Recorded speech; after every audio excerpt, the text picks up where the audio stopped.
What's the real difference between the super wealthy and, well, everyone else? It's not about working harder or longer hours. It's about one single, ancient idea that completely flips how we think about earning a living. Let's get into it. And boom, right away, you see the two worlds collide. On one side is the belief that pretty much all of us are taught our hard work is what brings in the money. But on the other side, that's the rule that has literally built empires. Money itself has to become the worker. This single shift in thinking is the key to everything we're going to talk about. And I want to be super clear about something. This isn't some new age motivational quote you saw on social media. This is a time-tested, foundational principle that people have used for centuries to build and keep wealth for generations. It's old school for a reason. It flat out works.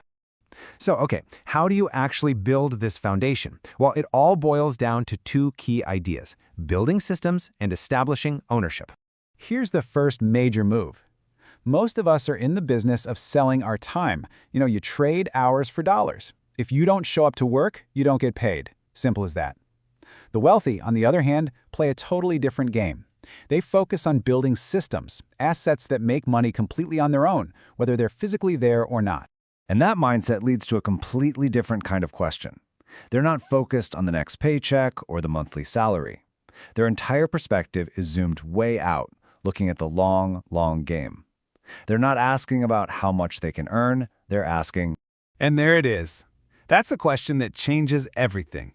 What can I build or buy one time that will keep paying my family basically forever? It's a huge shift from thinking about earning to thinking about creating, from temporary income to permanent cash flow. So what do these assets actually look like? Well, we're talking about things like land that generates rent, or businesses that can run without your daily micromanagement. Think about royalties from a book or a song. Ultimately, it all comes down to ownership. The core idea is this: you do the hard work once to build or buy the asset, and then that asset goes to work for you, day in and day out. Okay, now this might be the biggest secret of them all, because it's the one thing they just don't teach you in school. It's the absolute necessity of separating your work from your income. See, for most people, the formula is work equals income. But for the wealthy, the formula is totally different. Ownership equals income. This just lays it out so perfectly. For most of us, income is like a hand pump well. You gotta be there every single day, physically pumping that handle to get any water. The moment you stop pumping, the water stops. But for the rich, it's like they spent their time building a massive aqueduct. The money just flows automatically from their equity, their control, and their leverage. It's exactly why their wealth grows even while they sleep. All right, so you've got the foundation, but how do you make it grow? How do you turn a small stream into a roaring river? That brings us to the engine of it all: leverage and growth. This quote just shatters that whole hustle culture myth, doesn't it? It's not about who can grind out the most hours. It's about who can make the most strategic decisions that multiply their efforts. But that raises a pretty important question. If they're not doing all the hard work, then who is? yeah, exactly. It's a fair question. If the owner's main job is just to make big decisions, who's actually running the show day to day? Well, the answer is all about the art of leverage. They become absolute masters of delegation. See, they understand they can't be an expert at everything. So what do? They find the real experts and let them execute. They hire great managers to handle the operations, and all of that frees them up to do the one thing no one else can: focus on the big picture decisions that actually grow the entire system. And what happens when the money from those systems starts coming in?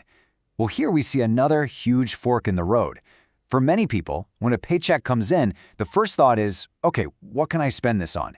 But for the wealthy, the thinking is completely reversed. The first question is always, all right, I have this capital, where can I place it so it makes even more capital? And this is where the real magic of compounding happens, usually far away from the public eye. The profits get plowed right back into buying more income-producing assets, more businesses, more property, expanding what they already have. The fancy cars and luxuries, that stuff comes way later, only after the cash-flowing machine is firmly in place.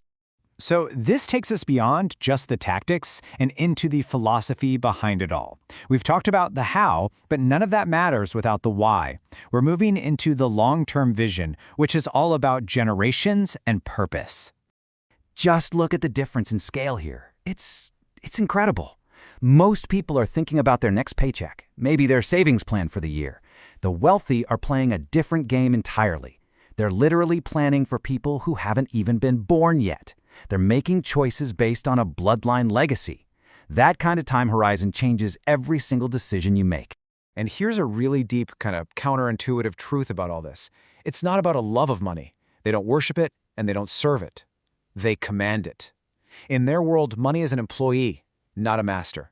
So if it's just a tool, what are they using it to buy? It's not just about the luxury goods. It's about buying the things you can't see. Influence, total freedom over your life and your schedule, the ability to literally buy back your own time, and maybe the most important thing of all, the power of choice. So, after all that, what does this actually mean for you? Let's bring it all home and talk about the final takeaway for your own path to building real wealth. This quote just sums up the ultimate power shift. When you're always working for money, you're kind of in a position of asking life for things, asking for a job, asking for a raise. But when your systems are working for you, the dynamic completely flips. Life and opportunities start coming to you to negotiate on your terms. Let me just put it bluntly.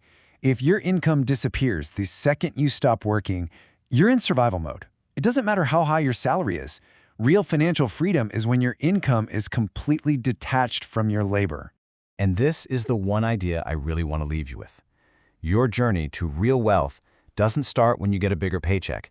It starts the moment you begin to build that very first thing, I don't care how small it is, that pays you even when you're not there. That is your first real step into the world of wealth. So as we wrap this up, just remember that one line that unlocks this entire way of thinking. The truly rich don't work for money. Their money works for them.